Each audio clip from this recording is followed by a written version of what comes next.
الراجل ده جاب لك من الاخر كل الصور اللي الدراما المصريه بتصور بيها شيخ الجامع او اي حد يعرف ربنا. انا الشيخ النصاب الضلالي الحرامي الموجود في اي عمل درامي، متجوز 4 وهطلق منهم واحده عشان اتجوز بنت قاصر، وعيني زايغه على جارتنا المطلقه وعايزه اتجوز الرقاصه بحجه ان اتوبها، بس هي طبعا بتديني على دماغي لانها عارفاني فلاتي وبتاع نسوان وعارفه تاريخي الاسود كله. بقول لك ايه يا عم الشيخ، انا اللي عارفه تاريخك الاسود كله. ايه ده؟ هو انا كل ده ما قلتلكش تاريخي الاسود؟ ما ينفعش ابقى انسان طبيعي كده، لازم قبل ما ابقى شيخ يكون ليا ماضي منيل بنيله الكل يمسكوا عليا بقى. ابقى مثلا سرقت، اختلست، نصبت، اغتصبت، ابقى صابي علمه وتوبت، ابقى كان عندي تبول لا ارادي وانا صغير وخفيت منه لما كبرت، يعني المهم يبقى ليا اي تاريخ منيل الكل يمسكوا عليا اثناء الدراما. بقى نيشه صبي العلمه بقى شيخ. بقى الراجل اللي حافظ كلام ربنا طلع حرامي. كل الناس اللي حواليا في الدراما مهما كانوا ولاد 60 في 70 فهم غلابه وضحايا واترموا على اللي هم فيه غصب عنهم. الرقاصه بقت رقاصه عشان ضحيه مجتمع، والبلطجي بقى بلطجي عشان يعرف يعيش في الغابه وسط الديابه، والشمال بقت شمال عشان اليمين مش شغال. كلهم ليهم مبرراتهم في البلاوي السوداء اللي بيعملوها، الا العبد لله انسان برش طار جاهل وما بفهمش وسطحي وفاهم الدين غلط، وكل اللي في الاحداث حواليا فاهمين الدين احسن مني.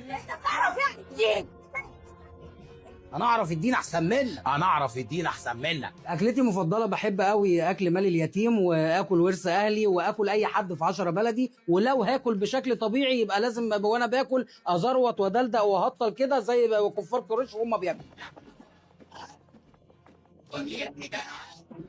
عشان ابان شيخ في الدراما قوي لازم بين كل كلمه والتانيه اقول سبحان الله ما شاء الله تبارك الله، واحط الجمل دي في غير سياقها بشكل اوفر علشان يبان في الدراما ان انا شيخ. ده ايه ده؟ شيء بسم الله ما شاء الله ولا حول ولا قوه الا بالله وحسبي الله ونعم الوكيل. لا الشاي ايه وعصاير ايه وحاجه ساعه، انتوا بتضيفوا مصطفى حسني ولا عبد الله رشدي، انتوا بتضيفوا شيوخ الدراما الاوفر. احنا ما بنشربش الكلام الفاضي ده، احنا بنشرب بعرق سوس، جنزبيل باليانسون، قرفه بالكمون، حلبه بالليمون، يعني اي حاجه من رحم الطبيعه علشان نبقى شيوخ دراما صح. لو سمحت يا اخ، عايز كوبايه شيح بالجنزبيل مع رشه زعتر وريحان وخرج، وعايزك كده على حرف الكوبايه تقوم راشق لي صباره كده من الجنب، عشان انا كشيخ في الدراما ما ينفعش اشرب قهوه ونسكافيه زي بقيه خلق الله كده، لا لازم طلباتي تكون طلبات اسياد، دي كنت تعويذه كده بطلبها عشان اشربها. هو كده لازم اتكلم بعصبيه، وحتى لو هزرت لازم يبقى دمي تقيل وسخيف وغتت وغلس ومحدش طايقني. ايه ده؟ سبحان الله، انت بتحبي المكرونه بالفعل؟ لا انا بحبها بالفراخ.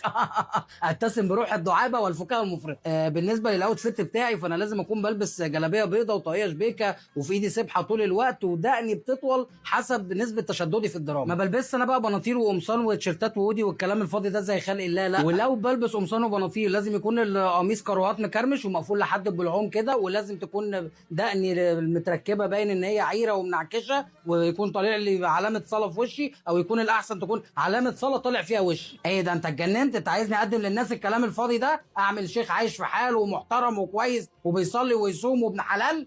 انت عايز الدراما تاكل وشي ويقولوا اللي ببهدل الدراما اهو؟ لا معلش، يعني ايه في نمطيه في تقديم دور الشيخ في الدراما؟ لا ما اسمحلكش. اللي قدامك ده قدم الشيخ في الدراما بكل الانواع وكل الاشكال المختلفه. عملت مره شيخ جاهل، وعملت مره شيخ فاسد، وعملت مره شيخ فاشل، وعملت مره شيخ سافل، وفي مفاجاه بقى كنت مخليها لكم للاخر خالص، هعمل شيخ مختلف عن كل اللي فات، هعمل شيخ دجال. هتحبوا كدجال اقرا لكم الطالع بتاع الفيديو ده لما ينزل؟ بص يا سيدي، الفيديو ده لما هينزل الناس في الكومنتات هتتقسم نصين، نص هيكفرني عشان فاكرني بغلط في الشيوخ، ونص هيكفرني عشان فاكرني بدافع عن الراب. اما باقي خلق الله العاديين الفرفوشين هيضحكوا عادي لانهم عارفين اني بنتقد الدراما بشكل كوميدي وبنتريق على الكليشيهات والنمطيه بتاعه الدراما مش اكتر. حي. وده بالفعل اللي بيحصل وبنشوفه في الدراما. الشيخ دايما طالع ضال وبيعمل حاجات وسخه الى جانب ان تاريخه بيبقى اسود، ولو جاب لك شيخ وطلعه بصوره حلوه بيبقى شيخ من بتوع الاعمال والاضرحه بالفعل ومدد يا سيد. الراجل ده بقى جاب من الاخر ووضح كل ادوار الشيوخ اللي شفناها في الدراما السنين اللي فاتت، ولكن نتمنى في التنظيفه الاخيره ما نشوفش صوره شيخ جامع اللي المفروض نتخذه قدوه بمنظر سيء مره تانية في الدراما المصريه. اولا احتراما لكتاب الله وسنه رسول الله اللي من دور دور الامام تعليمهم للناس، وثانيا احتراما لمكانة الائمة اللي يعرفوا ربنا وبيدعوا لسبيل ربنا ومسخرين حياتهم كلها لكده بكل اخلاص. ثالثا بقى ودي مهمة وما تقلش اهمية عن اللي قبلهم، احتراما لكيان الازهر الشريف اللي بيخرج ائمة المساجد،